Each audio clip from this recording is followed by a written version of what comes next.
welcome to today's video as we do a little bit of rambling about player stats. I feel like, this video and then a team stats video is going to have to be done to kind of explain what these stats may mean to the layman LOL Esports fan, and also, maybe even debate their validity in this video, because I feel like a big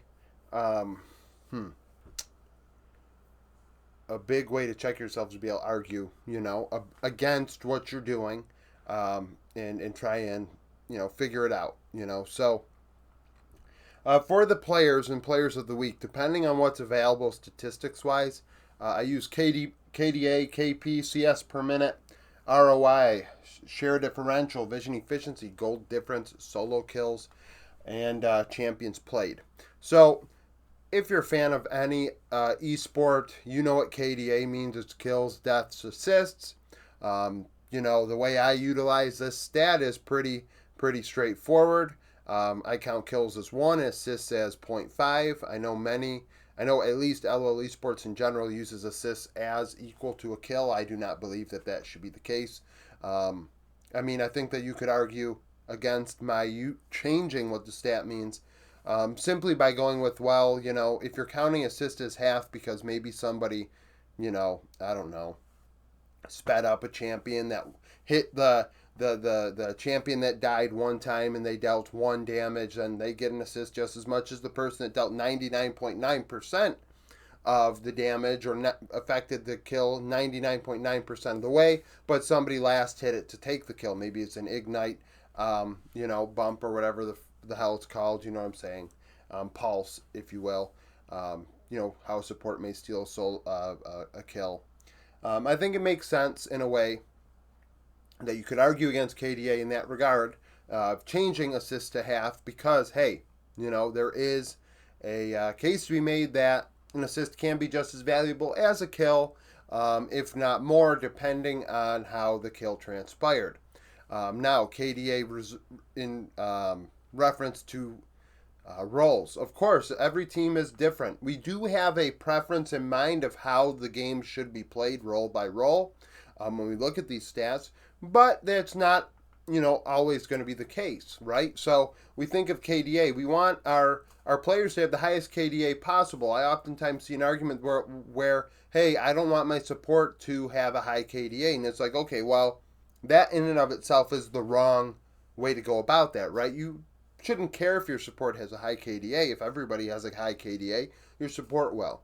And it's like, oh, well, I don't want my support to have the highest KDA in my team. Well, that's different, right? Because theoretically, you want your support, if somebody is going to die on your team, you want it to be your support going in, creating, facilitating, dying. There's not as much gold invested in the support. The support is not as important as the other 4 roles when it comes to dealing damage. So, hey, if we lose our support in the early part of the fight, or maybe we lose our support and their KDA is they died, but they got 3 or 4 assists on the play, that's great. That's where I could see support, that's their value. But some teams, you look at Los Ratones, right, or whatever, Baus in top lane obviously runs it down essentially, and leads the team in, actually is last on the team in KDA often, right? You think of the Shy doing that as well. There are players who are like, that guy is just kind of running it down a bit. But then again, also, depending on what the champion is that they're using, Baus uses Scion, right, historically, that champion is actually meant to die because of the passive. So that is a thing. Not meant to die, but it is advantageous in some aspects to die. We look at the lane swap meta. That was advantageous to die with the Scion. Your jungler, you may not want to have the highest KDA depending on composition. It's very team comp based. I'm not going to pretend like it isn't. KP. Higher KP does not necessarily mean that the player was better than somebody with lower KP. Kill participation. How many kills were you involved in? How many kills did they have their fingerprints on? I feel like a high KP indicates that the player was very important to the successes the team had in some degree, shape, or form in the kill department. I mean, A player does not end up with 90% KP if the team does not fight with him involved, whether they're getting attacked or doing the attacking, right? But then you look at a player that may have 45 KP, but take 2 turrets. And I really wish turrets taken was an easier stat to track, because I feel like it would have a lot of validity in something like this, or at least turret percentage taken or something to that degree. I think there's damage to turrets as a stat, but not every region has it. And it's very champion based as well. You have some champions that are going to go into a solo lane, and they're the solo dolo types, right? We think of split pushers, but then we also say to ourselves, well, I'm thinking of top lane in particular with KP because it's the solo lanes are the ones that get kind of wishy-washy on the types of players you get, because hey, you may have a player with a high kill participation in the top lane and they're playing Ornn. Yeah, I want my Ornn involved in fights because of the ulti, 100%. But if I have a Fiora, I do not want them in the fight really, or maybe a Jax or a Tryndamere or whatever, somebody that's going to go in the side lane and go push lane, take turrets, and that's their job. Yorick or something like that. Like that's what I see as a split pushing champion. But you also have players that are just better in the side lane and creating pressure, right? Pressure is not indicated in a stat, neither is jungle proximity. Personally, I think that those stats are a myth, only because if you do proper scouting, you can have an idea of where your opponent's going to be. But also, if you don't see them, they're not there. I would play aggressive, but that's just my opinion. Maybe you get caught out a bit if you use proper wards. You don't get caught out as much. Mid lane, same deal. Because in my opinion, a higher KP in mid indicates the guy roamed and made things happen. But also, maybe they didn't fight for the first 10 minutes. So they have a high KP and they didn't roam at all. The team just fought around them. There's arguments to be made on what those numbers mean. CS per minute, obviously, creep score per minute. How much gold is a player getting? It's dependent on champion. Right? You think to yourself, I don't really want my, Annie mid to have quite as much CS per minute as maybe I'm running a AD mid like Corki or Trist or something, because hey, I want to deal damage. That's not the purpose, or a facilitator mid in some way, shape, or form, right? You don't want, your mid laner that is playing, something like a Renekton or whatever, to have 9.5 CS per minute, quite like a carry-oriented champion. But the way I look at CS per minute, though, also is, hey, the more farm, the more efficient a player is in getting gold. And, there are steps to this, right? In my opinion, like, in the end, damage dealt is a very important stat. But what's important to get to that damage is gold. Gold gets you items, items gets you damage. But gold may not as well, and we'll talk about that in a moment. But CS per minute, in my opinion, in those roles, is something notable, but depending on what the champion is, it may not matter all that much. If you have an Ornn top, I'm like, well, as long as he's getting levels and giving us his passive and building items, we're okay, right? If he's got 7 CS per minute, he might have more value than a top laner with 8.5, because that top laner is not as important because of the passive and the ulti. ROI, damage divided by gold, goes with CS per minute. We want gold. Gold leads to damage if you're a carry-oriented role, dependent on how the composition is built. When you think about going into draft, I don't know, maybe this is very linear and doesn't offer adjustments, and it would be, disadvantageous to think this way, but you kind of go in with, hey, this is the matchup that I like player-wise. This is the matchup I don't like player-wise. Maybe I'm going to put the player that I think, I think they win this 1v1. I'm going to give them somebody that they can get gold in the early game, take it to the mid to late game with ease, because that matchup is very winnable for them. Simply player versus player and champion versus champion in the most opportune matchup in a vacuum. And you roll with it, right? But that may also leave you a situation where you're like, I'm putting that top laner on Ornn. Or I am putting my bot laner on something that is more weak side, that is more facilitator oriented. Somebody that I don't expect to deal a lot of damage. I don't really think of Jin as somebody that's going to deal a lot of damage. I don't think of Ash as somebody that's going to deal a lot of damage. They have value in other ways, which then says to me, okay, ROI wise, they don't necessarily have to deal a lot of damage. So when I'm looking at players at the end of the week that have a meh ROI, you also look at their champion usage. You say, well, he did play Jin, he did play Ash, he did play these things that may not deal a lot of damage but have value in other areas. And, that applies to all 5 roles, right? If you have a player that's playing Sejuani, their ROI is not going to be as high as somebody that's playing Zyra. But is the Sejuani hitting ultis more reliably than the Zyra? Is it affecting the game more than the Zyra? ROI is not going to give us the context of that necessarily. So that's the thing too. Like, ROI only shows us what gold did damage-wise. But what about damage taken? It is something that I've worked on the last couple of years trying to incorporate, but never found a very good way of doing it, damage taken, from champions. So ROI could be boosted, damage can be boosted depending on the composition you're against. I know there was a game earlier this week I watched as a prime example that made me want to do this video, that the team that lost dealt a ton more damage than the team that won.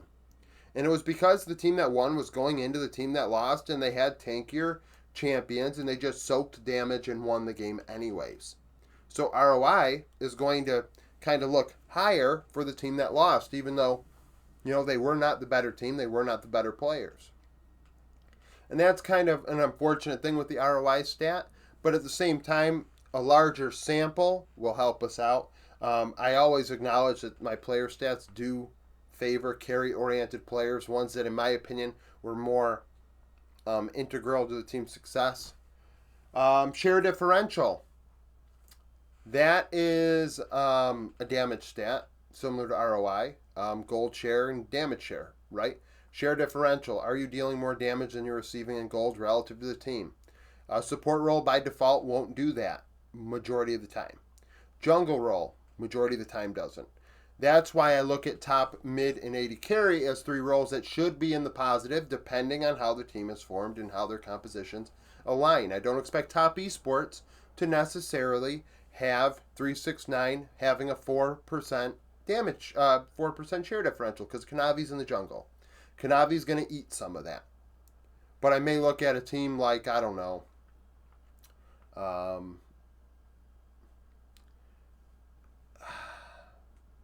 trying to think of I think of like Malrung is a really easy example, but somebody that's just going to play facilitator, not get a lot of gold, and it's going to boost other people's stats and their share differentials. And the thing is, like, it depends on role, and it depends on champion choice. If your top laner is playing Ornn, I keep referencing Ornn, it's a very simple, easy champion to reference. If your top laner is playing Ornn, I do not expect their damage share to be higher than their gold share, but if they're playing Varus top like Mirwin does, I expect more damage than gold. Something went wrong if that did not happen. Even if you look at it and say, yeah, but it's like a weak side, almost you could view it as a weak side 80 carry because of the ulti, right? You do have, some CC there. But it's still, the point still remains, hey, when you form this composition and you go into that game, the thought is my top laner is going to deal more damage than the gold they receive. Like, in the right circumstances, like, this went well, this is the result. At least in my opinion. And that means in mid, somebody probably is taking a bit of a hit, or in the jungle. Maybe my jungler is playing Vi or Sejuani, and it's like, yo, you're not dealing any damage this game. You're playing Ivern, you're not dealing any damage. And that's how the composition's got to be formed anyways. Vision efficiency. I've seen people argue against this stat a bit, depending on what champions they use. Like Jax, of course, utilizing wards in a way that may not result in vision score. Lee Sin might as well. But I also feel like when you look at a large sample, some players just consistently place wards well. They always know where to put them. Their vision efficiency is very high, which means one of two things. Either they're placing the wards, either they don't place a lot of wards, or they place a lot of, the normal amount of wards, but put them in good places. And in my opinion, vision efficiency is something that indicates whether a player knows how to, ward properly. Did the homework to know, hey, this is where the enemy jungler wants to be. Hey, this is how I want to set up this objective. Oh, I know how the other team, the opposition, wants to set up for this objective. I've done my homework. I'm going to put a ward here. And people have played thousands and thousands, tens of thousands of games over their careers, so they know, whether it's solo queue or even in a team-based atmosphere, scrims, where teams are probably going to go. The map doesn't really change all that much, so the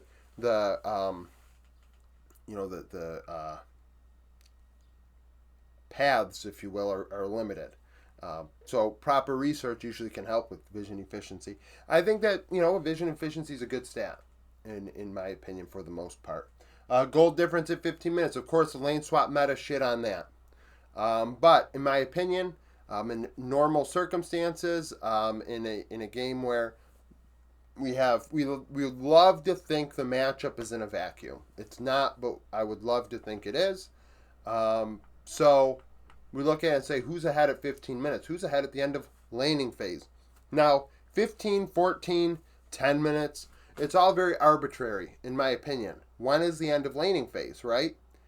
To me, laning phase ends when the first turret is taken.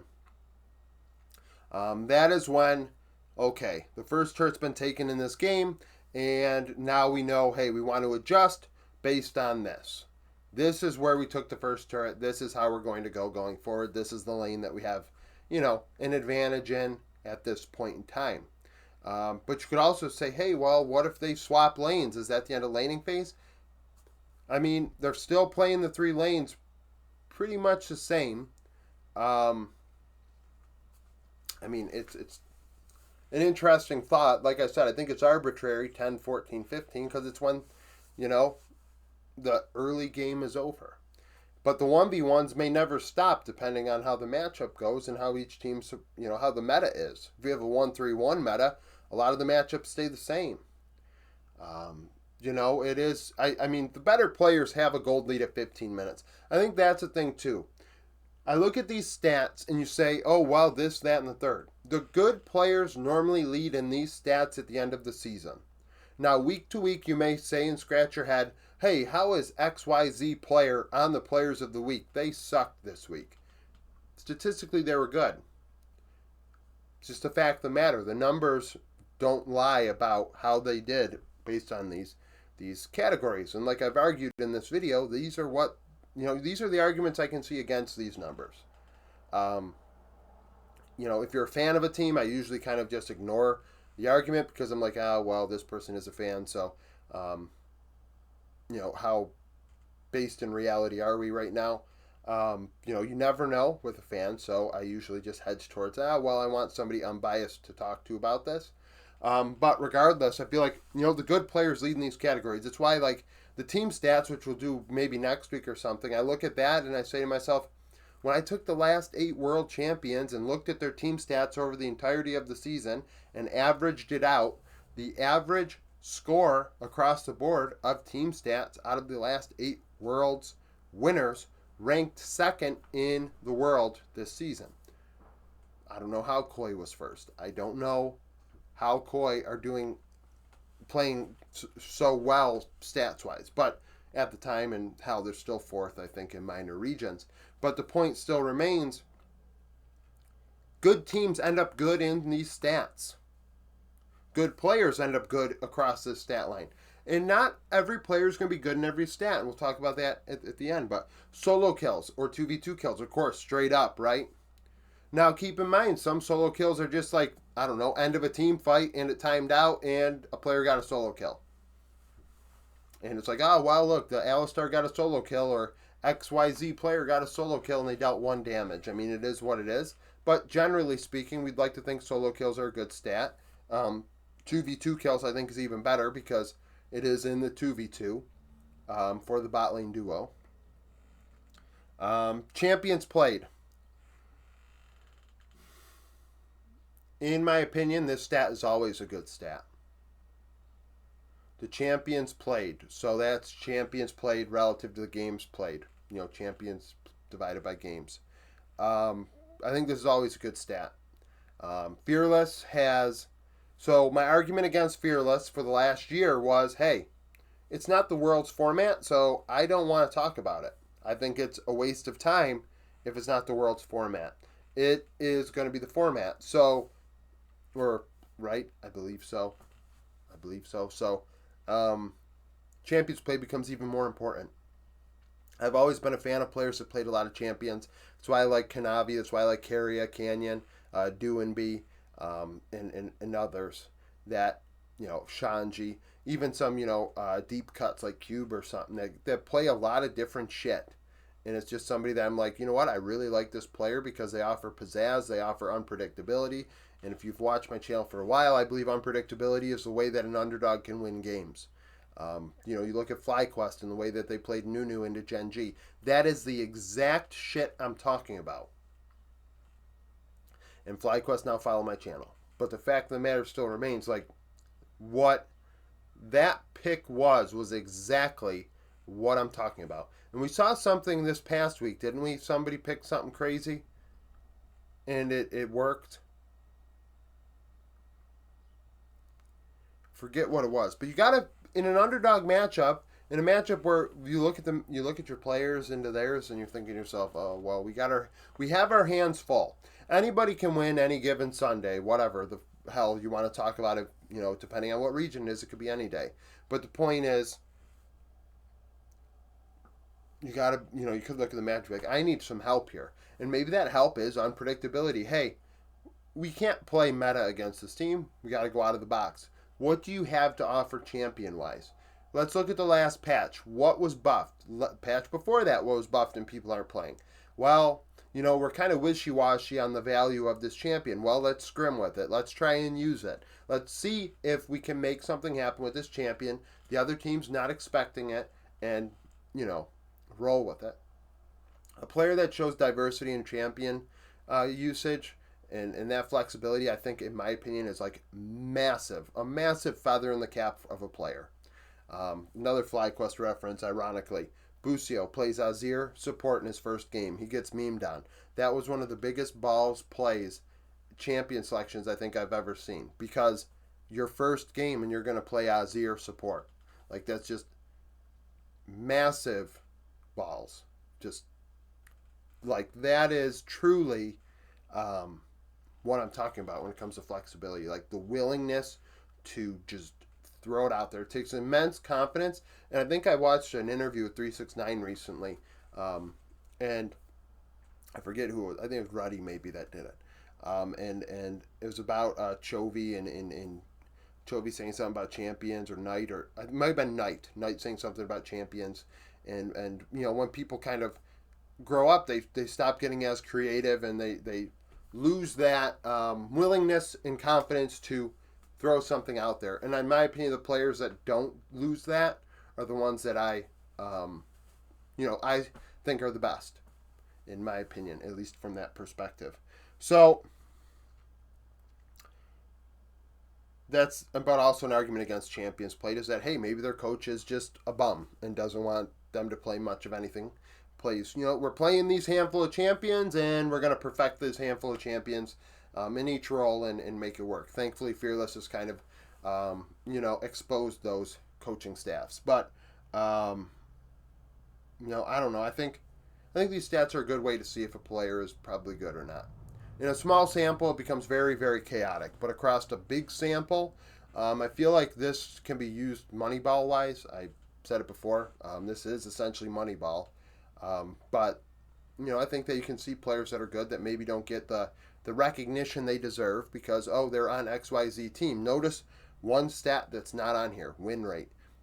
The minute somebody ever mentions a player beating another player in my players of the week, I just completely disassociate with that person, because there could not be a worse stat to use for players of the week than win rate, because this is a 5v5 game, and a part of how these stats are formed is how those teams play around their players. I'm not going to pretend like that's not the case. If your mid laner gets camped all fucking weekend, they're going to be 10th.